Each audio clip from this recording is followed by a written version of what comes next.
Sports news. UEFA Champions League is in focus here today, and we're joined by Solomon Ajuziogu, who's a sports journalist. Thank you for coming on this morning, Solomon. Thank you too. Well, one of the major high points, Barcelona, AC Milan, fantastic talking points. Till date, till tomorrow, it will always be talked about in different perspectives. But of course, you saw that match, and were you surprised? No, I'm not surprised. In terms of the result or the goings on, the way it went on? Really, I'm not surprised. Unfortunately, too, I think that the controversy surrounding the penalty seem to have taken some shine off the real game. And my thought has been, what were people thinking about? Did they just think that AC Milan could come to the Nou Camp and stop Barcelona? Couldn't they do it? It's football. They couldn't do it at the San Siro. They contained Barcelona all through the first leg. They were content on just holding them down. If we don't get to play our game, let's stop them. It's an admission of Barcelona's superiority, basically, and that's the way AC Milan approached the first leg. And 0-0 didn't do justice to Barcelona in the first leg, really, because what should have been a disadvantage for AC Milan from the first leg actually became more like an advantage for the second leg, because since the second leg was played on a purely level ground, no goal in the first leg, and so AC Milan could just look for one goal and close shop, as it were. They did get one goal, but Barcelona showed that they could score more and more goals. But first penalty was all right. Second penalty, a bit controversial, in the sense that we have never seen anything like that in football. The rule is simple and straightforward. The rule of the game, Article 12 and 13 of the laws of the game will talk about decisions that are taken, whether the ball is there or not, if the action on the field was, say, in Barcelona's half, and then there was an off-the-ball incident in the box on the other side, even though the ball wasn't there or the action wasn't going on there, but there's an off-the-ball incident on the other side, and the referee gets to find out that. Basically, what the referee would just do is to blow a penalty, even off the ball incident. In this case, about tugging before the corner kick. Before you even got the first penalty, Abiati, fantastic attempt. Well, he's a good goalkeeper. But you are up against Lionel Messi, the world's best player. Oh dear. So you say that the first penalty was a clean one. The second one, a big questionable, because normally when you want to play corner kicks or free kicks, dead ball situations, going right into the box, and then you see players pushing and tugging and all of that before it's even kicked. What the referee is usually required to do is to take charge of this matter and ensure that that is cut out before the ball is played. In this case, the players, stopping them, making sure that that does not happen. In this case, the referee didn't do that. The ball was already in flight, and then there was shed pulling. The rule is, in that sort of situation, of course, it's an infringement of the game. Since the referee did not take charge of that particular thing before the ball was kicked, maybe also he didn't see it before the ball was kicked. He saw it when the ball was kicked. Sergio Busquets was running towards the ball, and Alessandro Nesta pulled him back. Maybe that's what he saw. He didn't see Busquets' hand on Alessandro Nesta. It depends on the referee's positioning. So he gets to pull his shirt, and if Sergio Busquets was making for the ball, was running towards the ball, was almost going to get to the ball because the ball was already in flight, then that's an illegal way of ensuring that your opponent does not get to the ball. Right in your box, you pull and push and you bring down a player, whether he was his own mate. That the idea is Carlos Puyol cannot just go there and pull down Sergio Busquets when they are about to score a goal. But then, did that second goal take the wind of the sail of Milan? Well, I expected that Milan wouldn't be able to cope with the pace of the game. One of the things that Milan hasn't been able to cope with over the years is pace and speed. The Barcelona team can play 2 hours non-stop with the short passes.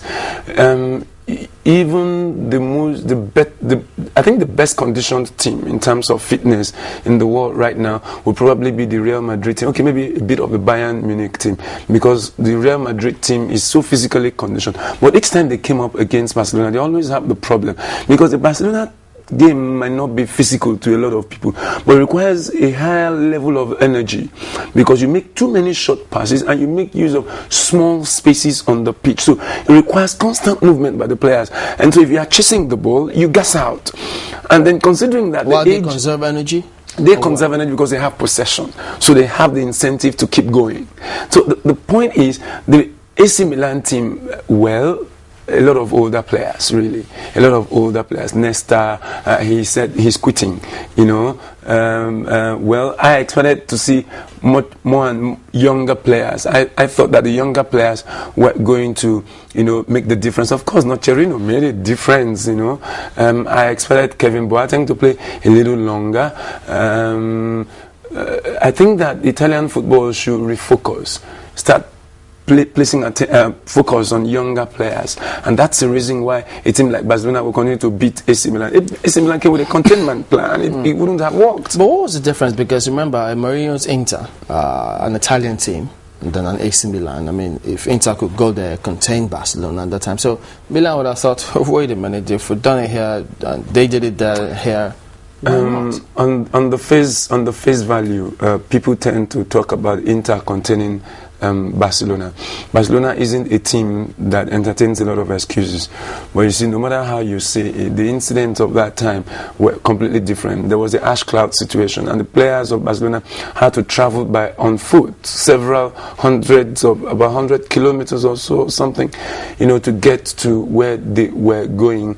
I think more than 100 kilometers, and stop, start by bus. I mean, that's difficult. They had just one day to rest. Even for this game that was played yesterday, the recovery time was very, very low, because Barcelona had a game on Saturday, and then they had just Sunday and Monday to rest. And the game they had against Athletic Bilbao on Saturday, well, it wasn't vintage Barcelona, really. It wasn't vintage. But they still got the results. They got the results. They say Barcelona any day, even the results no. will give you the results. No, they are humans. There's a limit to the human elasticity. So if I have a game tomorrow, next tomorrow, and I arrive today by road, not by flight, even by flight, there's fatigue that sets in. That situation with Inter was a different situation, because they had to travel by road. What about the second leg? There was no fatigue in the second leg. But well, the job had already been done in the first leg against an Inter Milan team that came with the discipline to defend. Man, they had already done the job in the first leg, just like Arsenal, AC Milan. AC Milan had done the work in the first leg at the San Siro. No matter what Arsenal played, it was a bit difficult. Arsenal almost got the result. But it was too close to call. It was very close, because Arsenal took off the pedal, took their legs off the pedal in the second half. I felt that if they had stepped it a little more, they would have eliminated AC Milan. But then what sense would it have made if Arsenal was going to confront Barcelona anyway? Well, Bayern did the job in the first leg, continued and wrapped it up in the second. 4-0 aggregate score of the day. And what would you expect? What would you expect? I think that Bayern has the added incentive of hoping to play in front of home fans. That in itself is an advantage for them. If they would get to play right there at the Allianz Arena, they will have most of the support. So it's like playing at home. And so they are inspired to play very well. So they got the result in the first leg. What else were you expecting, that Marseille will upturn that? It was a difficult game for Marseille, having lost at the Stade Velodrome in the first leg, really. Yeah, but if you look at this Bayern team now, maybe, now that it's all over and done with, if they were to face a Real Madrid, they pull out the strip, because, of course, they did that the last time, and they couldn't scale through. The Real Madrid team is an efficient machine built by Jose Mourinho. But who can be more efficient? Who can be more efficient than the Germans? The Germans don't play to the gallery, they just get the result. You saw the way Bayern took apart Marseille 4 goals on aggregate. The Bayern team was not fantastic, but they get the job done. Look at yesterday, Mario Gomez didn't get to start, and what happened? It was Ivica Olic who got the result for them. He's been sitting on the bench all this while. Who threatened to quit the club because he was on the bench for some time? I mean, under Louis van Gaal, he was excellent. He delivered for Louis van Gaal during his days at the arena. Suddenly Gomez comes up, gets the results, and then he's relegated to the bench. But yesterday he's proved that, look, we can play along, we can play together. You know, I think that Bayern Munich probably look at the situation where you can play these 2 guys along. So Real Madrid really has got to be careful there. I think especially keeping that Bayern discipline. Munich can beat Real Madrid. One thing Real Madrid does not like is when you get in their faces.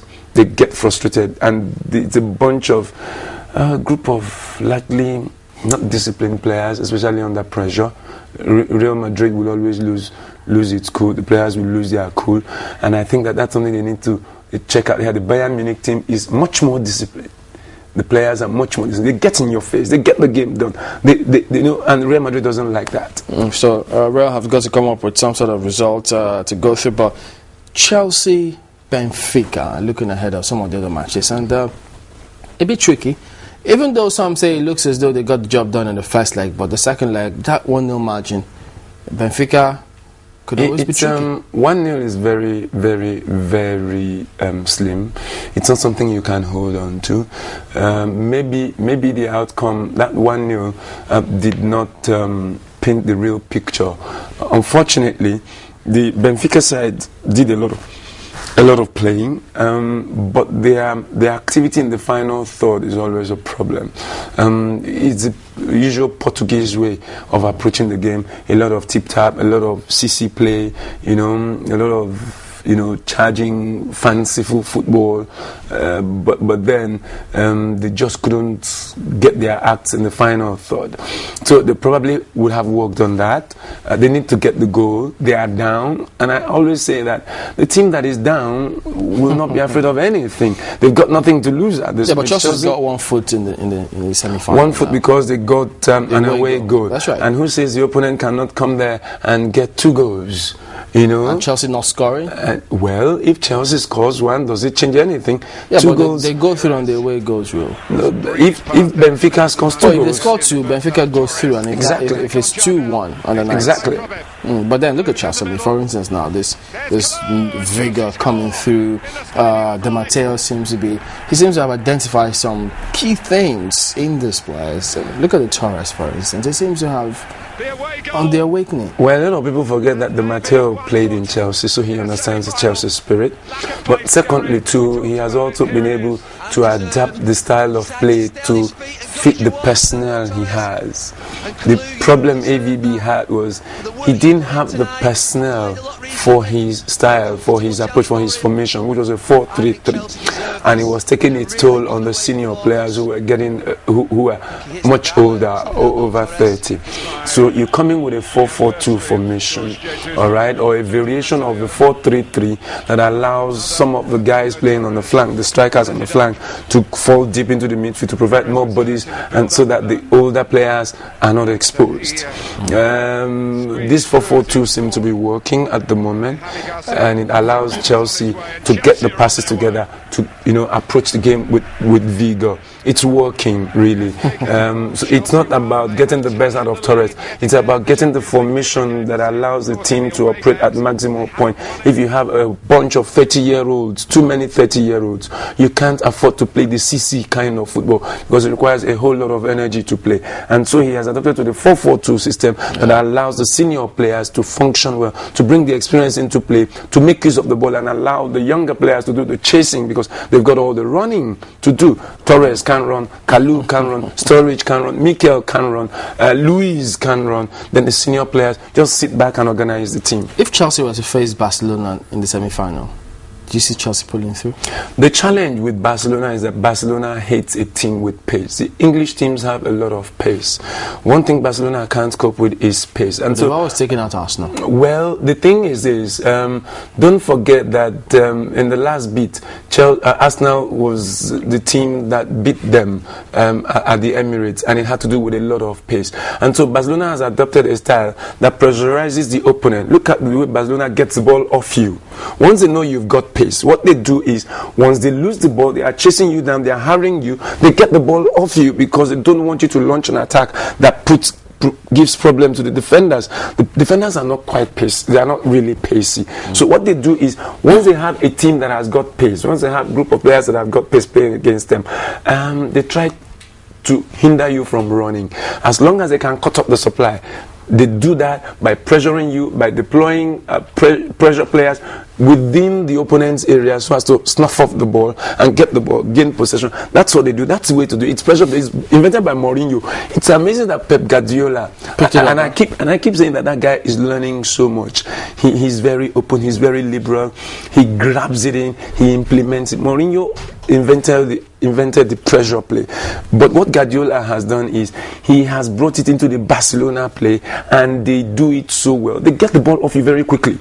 They don't allow you to launch the attack because Barcelona will not mark out a player, and they will allow you to do open play. But what they'll do is they make sure they pressure you to concede the ball to them. Okay, then there they see the other match, Real.